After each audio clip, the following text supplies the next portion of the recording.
Oo.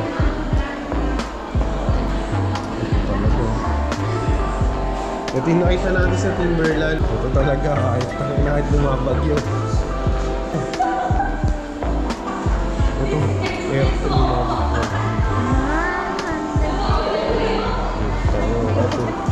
Tapos register mo dito sa pagka-apply test.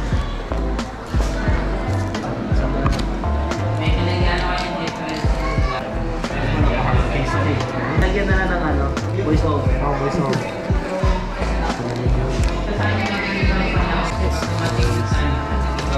Sarap ko lang ako kami sa vlog mo. Isa nasa aircraft lang. Hanggang sa iyan natin. Check, nakaka naman naka-stay po. Yung drone naman papagalaw mo. Replacing, kung ano yung tayo sa purpose. Replacing. Dito factory mo. Dito pa. Okay. Jakas.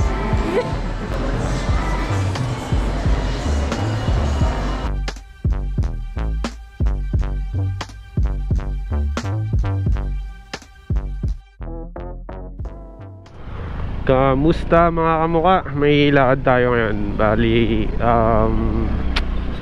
may titignan tayong gamit. Ginagamit din for vlogging. Yung drone ko kasi is naibenta ko na. So ang reason is mag-upgrade ako. So titingin tayo ngayon ng drone. So Mini 2 yung drone ko. Yung previous drone ko is DJI Mavic Mini 2. Tapos ang balak nating ipalit is yung Mini 3 lang, pero yung Pro, para meron siyang portrait mode at saka landscape. Tsaka syempre mas matagal yung airtime fly nya. Bukod doon, mas maganda na rin yung quality ng video. Kaya tayo pupunta ngayon sa Mega Mall kasi titingin tayo kung ma-afford ba natin. Tignan natin kung anong mangyayari. So pagka nagkagustuhan talaga, uuwi tayong with new drone. Let's go, excited na ako. Bali, Mega Mall tayo pupunta. Ang traffic ngayon, rush hour. Time check, 5:34. Papunta tayo ng Mega Mall sa show. Kasi dun sa Mega Mall merong DJI store. So sa physical store tayo titingin. Although nag-check naman ako online, alam ko naman yung price online. Gusto ko lang personally. Tsaka doon pwede mong matest. Pinapatest nila doon. Mahirap na pag umorder ka online tapos dumating sa yung may problema. Mari-return mo naman siya, pero syempre sayang yung mga araw. Maganda sana yung Avata 2 yung FPV, para ma-practice din natin yung mga yung mga moves na yung mga lumulusot-lusot. Kaso mahal, nasa 50 mil. Masyadong Makati. Naku po, makaka-carwash ko lang nung motor ko. Talagang pag dito ka nakatira, nakakatamad mag-carwash. Palaging maputik. Rizal. Maulan din kasi dito sa amin. Kada hapon bandang alas 4, alas 5 bumubuhos talaga ulan, automatic. Pero tumitila naman, kaya okay din. Lumalamig yung panahon. Katulad ngayon, hindi na ako nag-jacket. Tamang t-shirt na lang ako kasi wala naman ng araw. Tsaka malamig na yung panahon. Okay din, mayroon ding goods. Dahil lumalamig yung hangin, lumalamig yung panahon. Hindi na, sobrang init Pero yun mo, mula umaga hanggang alas 3, napakainit nyan kanina. Tirik talaga yung araw. Ayun, bali short vlog lang to. Gusto ko lang ma-document. Masaya lang ako kasi I was able to upgrade na yung drone ko. Meron din akong okay naman yung drone ko, yung Mini 2, goods naman. Yung nakabili nga, mayroon pa siyang complaint Kasi daw yung cycle, battery cycle, sinabi ko 15 cycle. Yung pala, isang battery lang dun yung 15 cycle. The rest, nasa laro na sa 25 to 30 cycle. But, hindi naman siya masyadong hindi naman siya masyadong malayo. Sa compare naman sa price na benta ko sa kanya, lugi ako. Binarat-barat niya. So, fair lang. Fair lang. Wala namang issue yung drone. Pero nag-crash yung drone ko one time. Pero hindi galing sa nung sinasalo ko na. Nung sinasalo ko na siya sa kamay ko, anong nangyari? Nasugatan pa nga ako. Sumabit yung propeller sa daliri ko. Nung pagsabit ng propeller sa daliri ko, bumalengkwang. Ayun. Sumubsob sa sa simento. Nagasgas tuloy. Ayun lang naman yung the only damage. Bumalengkwang. Let's go. Nandito na tayo sa plaza. Mamaya na lang ulit. Feeling ko matraffic. Peace. Mukha dito na tayo sa EDSA. Ay, napakabilis lang ng stoplight na to. Bilis. Baka hindi pa umabot. Yun, ayun, dito na tayo sa EDSA. Ayun nga, mga kamukha, long weekend ngayon, darating na linggo. Ngayon darating na weekend. It's a long weekend at maraming magbabakasyon, maraming magra-rides ng malayo ngayon for sure. Pero kanya-kanyang trip yan. Meron namang tamang movie marathon lang ngayong long weekend, pero mas madami talagang maggagala niyan ngayon. Ayun, we are planning pala ride going to Bigan City.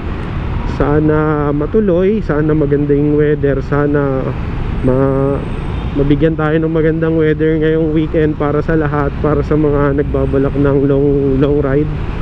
Siyempre, ride safe sa ating lahat, mag-iingat tayo. Sodre, hindi biro yun, malayong biyahe yun. So, plano namin going to ride sa Bigan this coming Friday night. So, magte-take off kami ng 12 midnight. Approximately pabuka na ng araw, 6 AM nasa La Union na kami niyan. May kasama ako, so dapat dalawang motor kami. Kasama ko si Ruro. Kaso ang problema, Batangas pa lang yung niraride namin, napipilayan na yung kamay niya dito sa kaka-throttle. Masakit daw, nangangalay. So baka umangkas na lang siya sa akin. Tapos pag-iisipan namin kung aninong motor yung dadalhin namin, itong motor ko ba o yung motor niya. Pero gusto niya rin dalhin yung motor niya kasi gusto niya rin mag-drive dun sa Kalahati. At least Kalahati siya, tapos angkas ako. Kung pagdadriving ko man siya, doon ko na lang siya sa mga diretsuhan pagdadriving, tipong Tarlac hanggang La Union. Kasi puro diretso lang yon, siya na doon. Tapos doon sa mga sigsagan, after ng San Juan, doon sa papuntang Bigan, baka ako na mag-drive. Tapos magto-toss coin na lang kami kung anong motor yung dadalhin namin, yung kanya ba o eto. Yung maganda yung kanya kasi may MDL may malakas na ilaw. Kung ako tatanungin, yung kanya change oil lang naman. Pero if ever, yun na yung pinakamalayong mararating ng patio niya, Bigan. Halos kasing layo din ng yon, ng Sagada na ni-ride ko. Malapit na tayo sa Mega Mall. Nata-traffic lang tayo. Woohoo! Let's go.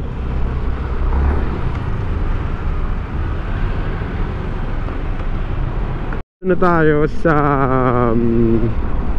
likod ng Mega Mall, Julia Vargas. Konti na lang, Mega Mall na tayo. Wow, ang daming pasahero ng Joyride and Move It dito. Dito kayo magtambay. Dahil kahit dati nung nag-Uber ako sa 4 wheels, dito talaga malakas, mga short trip. Kaso pag Short ride yata, hindi yata goods para sa mga joyride and move it. Dati kasi sa Uber, yung dami ng biyahe yung kasi may incentives. So sa dami ng biyahe bumabase. Kaya more shorter ride, mas ma-hit yung incentives. Kasi kailangan mo ma-hit yung ride per week. Example, kailangan mo mag-ride, kailangan mo makabiyahe ng 70 na biyahe sa isang linggo. Pag na-hit mo yun, may incentive ka. So it depends. Ayun. Oh I'm wrong. Kaliwa dapat yata ako, building A. Sana pwede pang umaliwa dito. Napapasok ako ng inner right. Sana pwede pang umaliwa dito sa dulo. Pag bawal, makakapag-parking ako dun sa B, building B. Oh my, bawal. Oh, bawal. Pucha, mag-u-turn pa ako. Mukhang mapapalayo ako ah. Hindi, yun lang naman yung U-turn yata. Ayun. Hey, mali akong pinasok pero okay lang.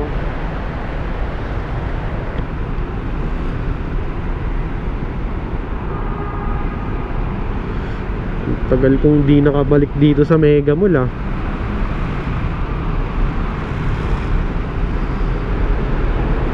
Dati lagi ako rito nung sa Pasig ako. Ito yung pinaka-mall namin talaga.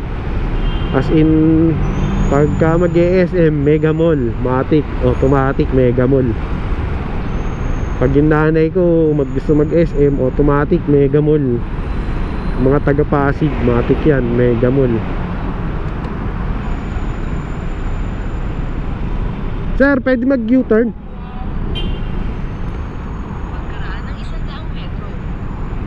Putik yan, banda huli, natikitan pa ako tayo dyan.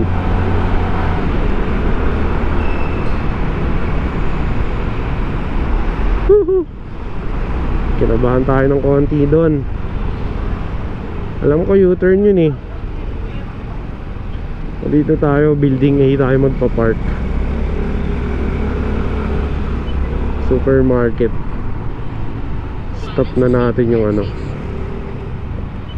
Kumanan sa St. Francis. Pagkaraan ng 200 metro. Kumaliwa. Tapos kumanan. Stop ka na. Mali ako ng pagkakapin. Okay, pasok tayo sa motorcycle parking. Sa taas yata. Sa taas yun. Let's go, andito na tayo.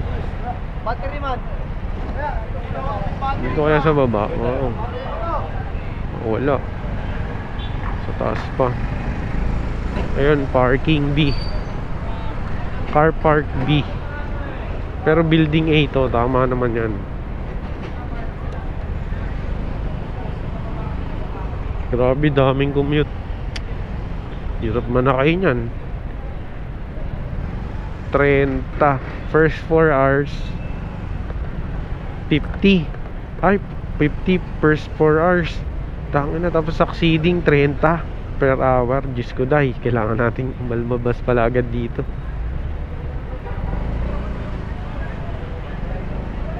Let's go.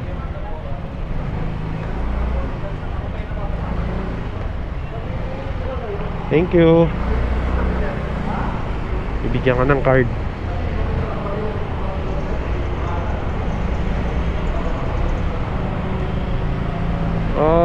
Nag-traffic pa nga ito. Pwede na dito. Sana meron. Yung problema, wala. Pipila tayo.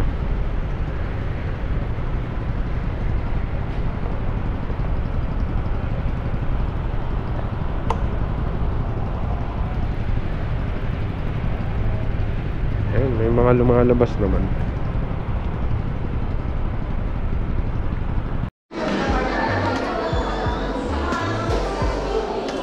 Wala pa yung takip oh. Nakalagay sa helmet to eh.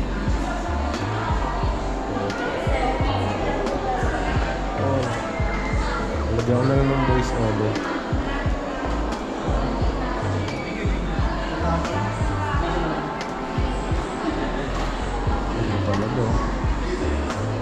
Ito yung nakita natin sa Timberland na may nagpapalipad. Haba tattoo. Sa kanya may kulay-kulay. Hindi, may mga nilagay na siyang accessory. Sticker ba yun? Accessory. Ito talaga, kahit bumabagyo. Talaga, kahit sobrang lakas ng hangin. Sa hangin, no? Kaya niya. Laki niya, no? Ito. Ito. Air 3 mo. Ito. Ano naman yung ABC niya, no?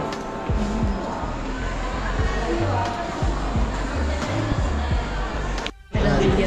Check mo lang yung mga laman doon, tapos stop video, cut muna tayo, tapos register muna tayo dito sa pagpa-apply test. So, may yung iiwain ko. Baka masira yung box, eh. Sure po ba? Sige sir. Sa'yo naman yan sir. Check mo yung mga laman sir. Dito wala. Okay na sir. Sama na. May pinagyan ko yung difference. Miss Kimball kung ganito. Kasi mas dito, eh. Diba, napaka-taste, eh.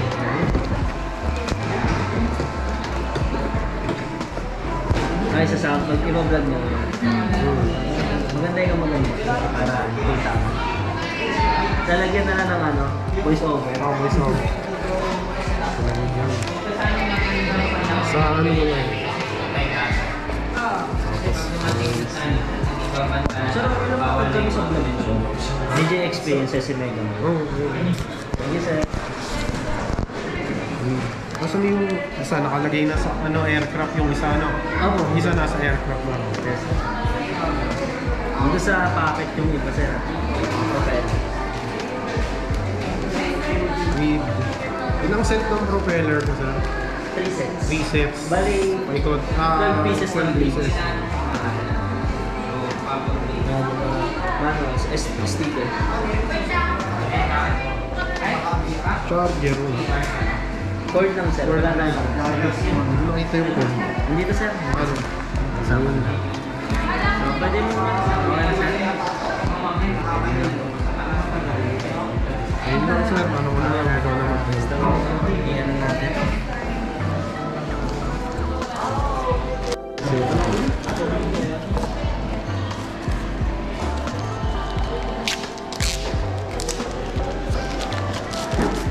Usually pa drain yun. Ito sir, naka-hibernate yung dalawa. Pwede natin i-activate na. Oh, sige. Wala. Ready to use na. Ready to use na.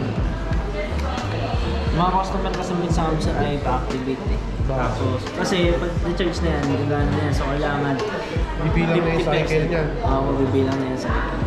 Yung iba, tinatanggal muna yung isa, pa-isa-isa muna. Ayan. Yung limit siya. One at a time sir. So, working yung unang part na. Tapos, tatlo. Mamimili. Ganun pa rin sir yung charging na natin ha. Parehas pa rin. Mamimili siya. So, working na po. Yung drone naman sir habang nila-register pa. Ito medyo kakaiba lang yung strap niya pero tingin ko alam niyo naman natin sa paano mag-register. Tanggalin ko Diyan ako maselan sa gimbal. Tanggalin ko na lang to sir. Eto sir, optional, binabalik niyo ba to? Hindi na, hindi ko na nilalagay. Pero ilagay ko na dito sir, para just in case na tatabi niyo siya.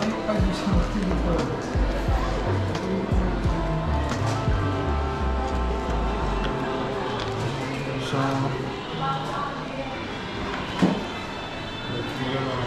Charge mo na. Pero ready to use na yan sir, may karga na yan.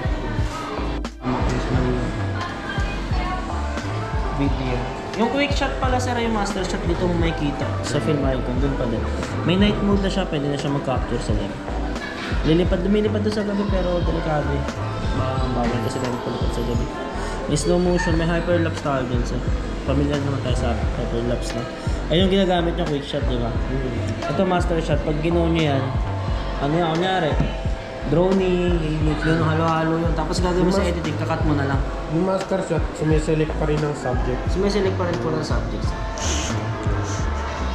So, ano na natin? Sa YouTube lang ako nag-aaral ng ganyan eh. Oo po sir, tsaka ano, very ano na sa inyo yan, basic na sa inyo yan sir. Ayun na Hindi ako ng mga setting yung parehas. Merong anong panibago din sir. Control, over. Minsan kasi nagdadrive ako, sinusunod ko siya, nag-over lang ako. Kasi pag na-return ko, layo na namin, babalik siya dun sa pinag... Yes sir, babalik siya. Dun sa Tapos ito may pinakauna. bago. May bago tayo dyan sir. Bypass brake turn off Sensor yan. So ito lang yung ano sir sa sensor natin. Explain ko lang very quick. Cinematic, open ang sensor. Normal, open ang sensor. Pero pagka sports, patay ang sensor. Check na natin sir. Patay ang sensor sa sports.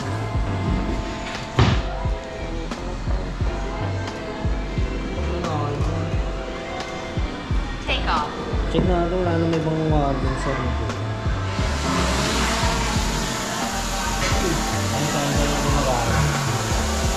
Hindi siya umakas. So working naman lahat ng sensor natin.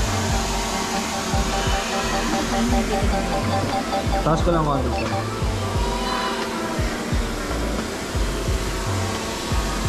Pwede mo yung pag-upag-uwi pala. Ayan, ganyan sir. So pagka ano, yung follow mode natin, ngayon sir, select na kayo ng subject.